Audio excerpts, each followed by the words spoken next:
Prashant Kishore is currently on his Bihar Badlav Yatra in view of the assembly elections to be held in Bihar in October-November. He is meeting people all over the state during his journey.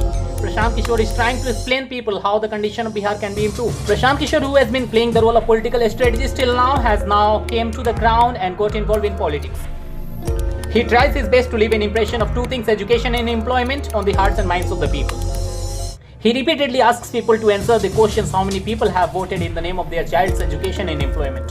On the silence of the people, Prashant Kishore says they have voted in the name of temple mosque, in the greed of 5 kilos of grains, in the name of cylinder, in the name of getting electricity. So they are getting all of these things.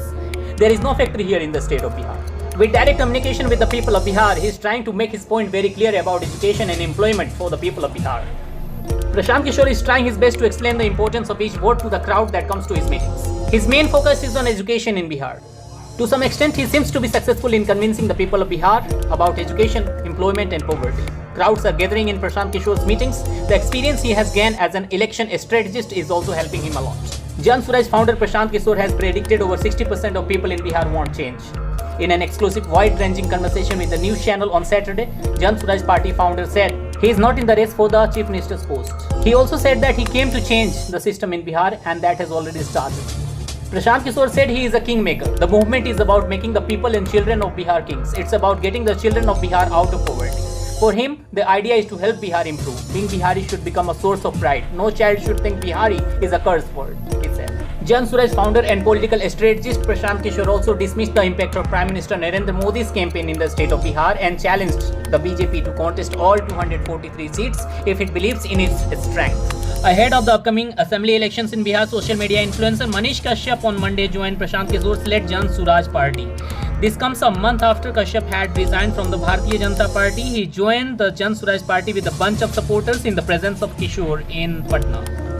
Political strategist Prashant Kishore highlighted Jan Swaraj party has a system that provides opportunities to every youth or individual who wants to contribute for the development of Bihar. Subscribe Super 20 News India for more contents and news updates. Thanks a lot. पहले मैं धन्यवाद देना चाहता हूँ mic पीछे करो और प्रशांत किशोर जी को, क्योंकि इन लोगों को पता था कि मनीष कश्यप जो है भारतीय जनता पार्टी में जो है 13-14 महीना रहा है और मनीष कश्यप क्या चीज है इन लोगों को पता था कि मनीष कश्यप जो है कभी कभी जो है चीजों को जो है एकदम डायरेक्ट रूप से सामने रख देता है। उसके बावजूद जो है इन लोगों ने जो है मुझे मौका दिया कि आप जन सुराज में आइए। मैं धन्यवाद देना चाहता हूं दोनों मेरे गार्जियन बड़े भाई प्रशांत किशोर जी और वाइवी गिरी चाचा जी को, और मैं आप लोगों को भी धन्यवाद देना चाहता हूं। और आज मेरे पास शब्द नहीं है, मैं नहीं बोल पा रहा हूँ, मेरे पास शब्द नहीं है, मैं नहीं बोल पा रहा हूँ। कल किशोर सर से भी जो है कल मुलाकात हुआ था रात में और इन्होंने भी जो है आशीर्वाद दिया।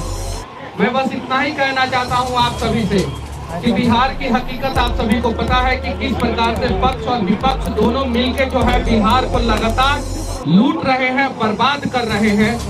एक बार 2025 में जो नवंबर में चुनाव है वो बिहार के भाग्य का चुनाव है। आप सभी जो है प्रशांत किशोर जी का साथ दीजिए, जन सुराज का साथ दीजिए। मैं दावे के साथ कहता हूं कि अगला 10 साल जो है वो बिहार का होगा, मैं दावे के साथ कहता हूं। लेकिन एक बार आप सभी को साथ देना होगा, नहीं तो बिहार में कोई सुरक्षित नहीं है। ना प्रेस वाले सुरक्षित है और ना ही कोई ठेकेदार सुरक्षित है, ना ही कोई बिजनेसमैन सुरक्षित है और ना ही कोई आम आदमी सुरक्षित है, ना ही कोई लड़की सुरक्षित है, ना ही कोई लड़का सुरक्षित है, ना ही कोई गांव का व्यक्ति सुरक्षित है, ना ही कोई शहर का व्यक्ति सुरक्षित है, ना ही कोई आम आदमी सुरक्षित है, ना ही कोई नेता सुरक्षित है, ना ही कोई पार्टी का कार्यकर्ता सुरक्षित है।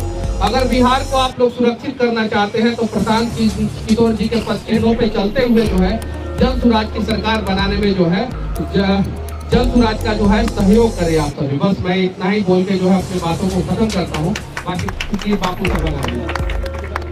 बहुत बहुत धन्यवाद सभी साथियों का। सबसे पहले तो मनीष भाई का और इनके साथ सारे साथी जो आज आए हैं, इतनी गर्मी में आप लोगों को थोड़ा इंतजार भी करना पड़ा है, तो मैं तहे दिल से अपनी ओर से और जन सुराज पूरे परिवार की ओर से इनका यहाँ पर स्वागत कर रहा हूँ।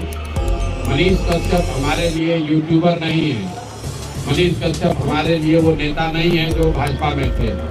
मेरे लिए मनीष कश्यप बिहार के वो लड़के हैं जो बिहार की कुव्यवस्था को सुधारना चाहता है, जो बिहार को अपने जीवन काल में बेहतर राज्य के तौर पर देना चाहता है। मनीष कश्यप वो लड़का है जिसके पिताजी कोई विधायक मंत्री नहीं है, जिनके बाबूजी कोई बड़े उद्योगपति नहीं है। वो बिहार का वो साधारण परिवार का लड़का है जिसने अपनी प्रतिभा से, अपनी मेहनत से, अपने कार्य कुशलता से, अपनी जद्दोजहद से अपनी जगह, अपनी पहचान इस व्यक्ति ने खुद से बनाई है। उस धरती से ये आते हैं जहाँ इस धरती ने किसी जमाने में महात्मा गांधी को महात्मा बनाया। तो मेरे लिए बिहार का वो युवा है मनीष कश्यप जो आने वाले समय में बिहार की मुस्तकबिल को, बिहार के भाग्य को लिखने में अपना कंधा लगाना चाहता है। ये वो बच्चे हैं, ये वो लोग हैं जिन्होंने ये तय किया है कि आने वाली पीढ़ी को कोई बिहारी कह के गाली न दे, हम लोग के आने वाली पीढ़ी को बिहारी कहने में अपमान न महसूस करना पड़े। हम लोग के बच्चों को, हम लोग के भाई को, बिहार के लोगों को पढ़ाई के लिए, रोजगार के लिए, बाहर इलाज के लिए पटना से, बिहार से बाहर कहीं जाना ना पड़े, धक्का ना खाना पड़े। इस सपने को लेकर जीने वाले लोगों का नेतृत्व करने वालों में मैं मनीष कश्यप को देखता हूँ और मेरा आशा ही नहीं पूर्ण विश्वास है कि आने वाले समय में ये जितनी चमक इनकी आपने देखी है उससे ज्यादा धूमकेतु की तरह ये चमकेंगे और बिहार में, समाज में व्यवस्था परिवर्तन की इस लड़ाई में, बिहार की भलाई में एक बड़ा और महती भूमिका आप मनीष भाई की देखेंगे।